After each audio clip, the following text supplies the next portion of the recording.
اسے اس کا صلہ، اس کی مزدوری ملنی چاہیے. اگر وہ پریگنینسی کی تکلیف گوارا کرے اور بچے کی ولادت کا دکھ اور تکلیف برداشت کرے، اس پر بھی ویج لے سکتی ہے وہ، شوہر کو اس کی بھی قیمت اور مزدوری دینی پڑے گی. یہ ہے وہ ایجنڈا جس کو سامنے لایا جا رہا ہے، اور اس کا نام کیا ہے؟ بہت خوبصورت نام ہے اس کا، سوشل انجینئرنگ. یہ سوشل سسٹم کی ایک نئی تعمیر ہمیں کرنی ہے. جیسے کہ کوئی عمارت بوسیدہ ہو جائے، اسے گرا دیا جائے تو پھر ظاہر بات ہے اب آرکیٹیکٹ چاہیے جو نئی بلڈنگ کا نقشہ بنائے، پھر کانٹریکٹرز چاہیے جو بنائے انجینئرنگ. تو یہ سوشل انجینئرنگ پروگرام ہے of the United nations assembly, general assembly نے پاس کیا ہے.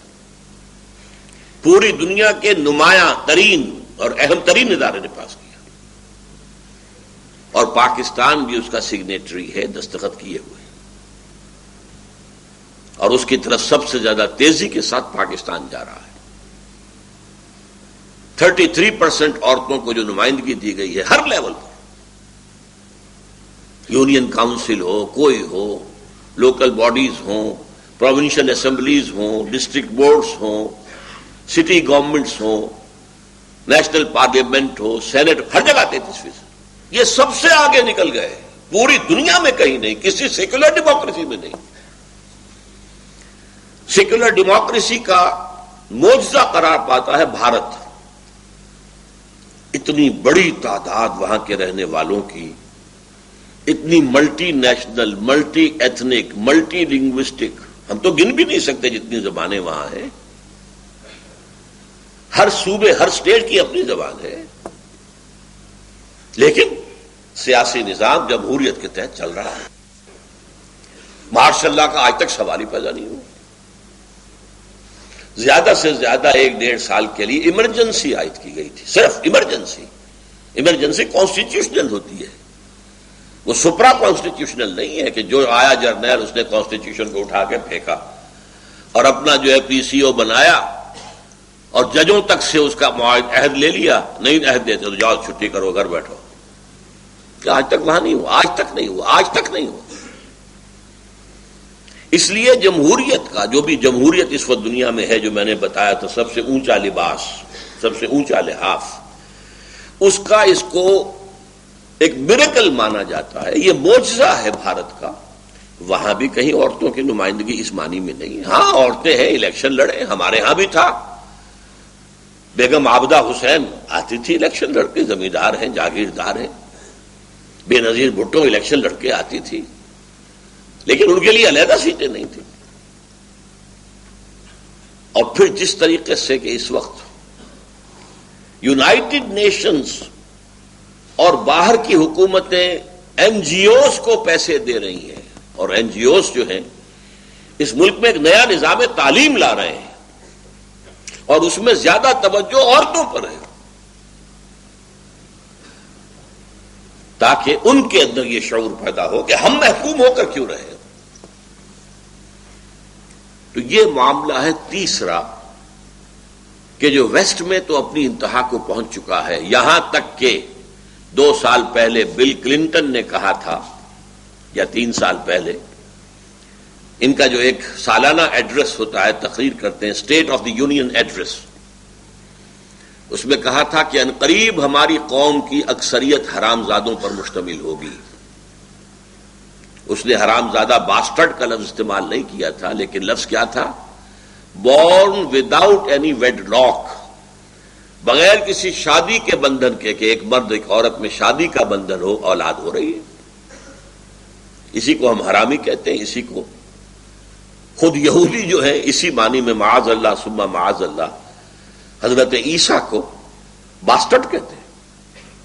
ان کا کہنا یہ ہے کہ یوسف نجار سے رشتہ تو ہو چکا تھا حضرت مریم کا شادی کے لیے، لیکن ابھی شادی نہیں ہوئی تھی، اس سے پہلے وہ انٹرکورس کر بیٹھے، جس سے کہ جیسس کی پیدائش ہوئی. معاذ اللہ ثم معاذ اللہ، نقل کفر نہ باشد، لہذا وہ حرامی ہے.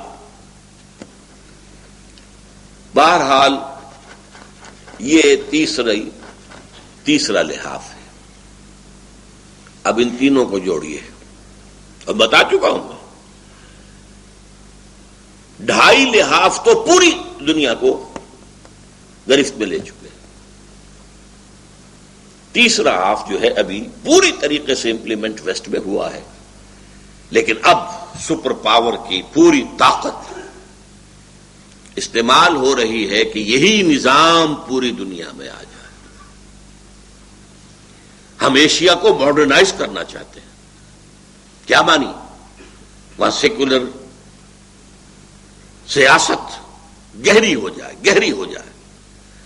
عرب میں یہ کچھ قوانین نافذ ہیں شریعت کی بنیاد پر، ایران میں کچھ قوانین نافذ کیے ہوئے ہیں شریعت کی بنیاد پر. تو یہ تو سیکولرزم کی نفی ہو گئی. لہذا ان سب کو ختم کیا جائے. افغانستان میں مذہب کی بنیاد پر ایک قانونی ڈھانچہ کھڑا ہو رہا تھا. We have dipped the evil in the bud. ہم نے گرا دیا، ختم کر دیا. اور اب ہماری ساری قوتیں جو ہے وہ صرف ہوں گی باقی پوری دنیا کے اندر بھی اس نظام کو لانے پر. ان 3 لحاظوں کا میں اب ایک نتیجہ نکال رہا ہوں. نوٹ کر لیجئے کہ مذہب کے خلاف اتنی بڑی بغاوت آج تک نہیں ہوئی تھی. زیادہ سے زیادہ گمراہی کیا تھی؟ ایک بڑا خدا تو ہے، اس میں تو کوئی شک ہے ہی نہیں.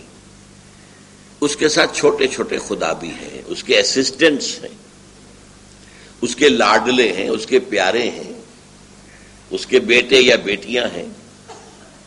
لہذا ان کی انٹرسیشن، ان کی شفاعت سے ہمارا بیڑا پار ہو جائے گا.